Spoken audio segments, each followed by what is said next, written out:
So what's up guys? So welcome back po sa aking YouTube channel. Kung bago ka pa lang sa aking YouTube channel, ang channel na ito ay nagtuturo ng online tutorials, review investment platforms, at kung gusto mong kumita gamit ang earning site, kung interesado ka sa ganitong content, huwag mong kalimutan magpindot ng subscribe button at hit the notification bell para ma-notify ka sa susunod nating videos.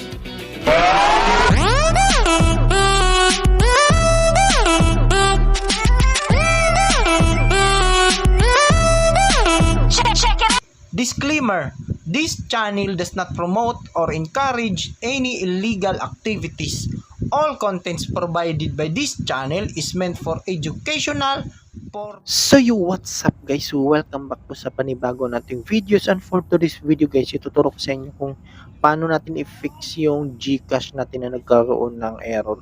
So dito makikita nyo sa ating video na merong your account is already registered to another phone. So ito po yung bagong update ni GCash. So hindi ko po alam guys no kung anong napapasok sa utak ng developer ng GCash na ito. For example, yung phone mo na nakaregister dito is nawala, nasira, or nanakaw po yung device mo. So hindi nyo na po malalagin yung GCash na kung saan na-registered po yung account nyo doon.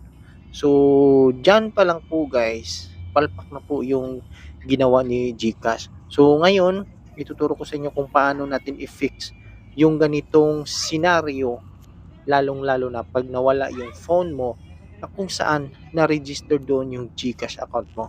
So dito guys, susundan lang po natin yung steps. Pupunta tayo sa GCash Help Center. So para lang po ito sa mga nawala yung phone, nasira, or hindi nyo na may login yung GCash nyo sa ibang cellphone. So dito, type tayo dito kay Gigi, and then i-type natin yung phone registration. So pwede din po yung register my phone. So type nyo lang po yung phone registration. Ayan. So may nakalagay, magre-reply yan. So pipiliin po natin guys yung ayan. So I'm getting the prompt, you already have a registered phone. So ito yun po. So are you able to log in? So ito po yung steps nila. So pipiliin natin yung no. Alright, which best describes your concern. So pipiliin natin yung my registered phone got damaged. So yun po yung pipiliin natin. Tatlo po yan guys. So yun po yung pipiliin natin sa gitna. Ayan, so pipindutin ulit natin yung show form. Ilalagay po natin yung GCash registered name. So make sure guys na hindi nyo makakalimutan yung full name na registered GCash nyo doon. So i-type nyo lang po dyan, and then yung GCash registered mobile number, and then GCash registered email. So make sure na hindi nyo kalimutan yung tatlo guys. Ayan, so after mag-submit, thank you, this window will close. Ayan, so after that guys, ayan, so hintayin po natin na magre-reply si GCash. Ayan po. Maghihintay lang po tayo ng ilang, ayan. May nakalagay dito guys, please let me know what's your phone brands and model. So yun po yung device na kung saan anong model po yung naka-register doon sa GCash nyo. Like for example, Vivo V25 Pro 5G. So yan po yung na-registered natin. So after po that, mag-email, ayan po yung reply nila. So number 1, kailangan nyo po ng valid ID used to register with GCash.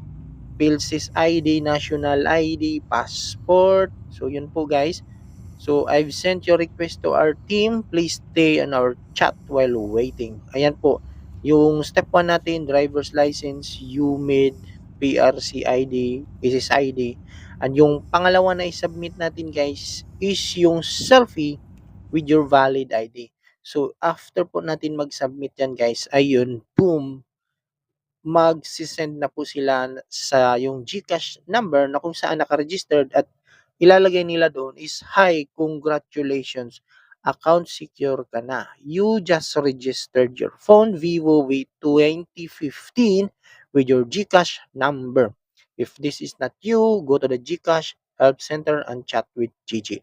So, ganun lang po guys, kadali kung paano natin i-registered yung GCash natin sa kabilang phone, sa bagong phone natin na nabili, kung yung device na na-registered natin is nawala, nabenta, or nanakaw.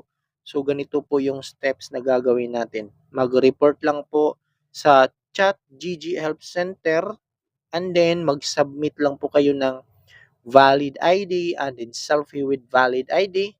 And then hintayin nyo lang po na magte-text po si GCash ng ganito ng congratulations. So ganun lang guys, kadali kung paano natin i-fix yung unregistered phone sa ating bagong phone. So kung may katanungan kayo sa ating video guys, pwede kayong mag-comment or pwede kayong i-PM, pwede nyo pa akong i-PM sa aking Facebook. So follow for more tips.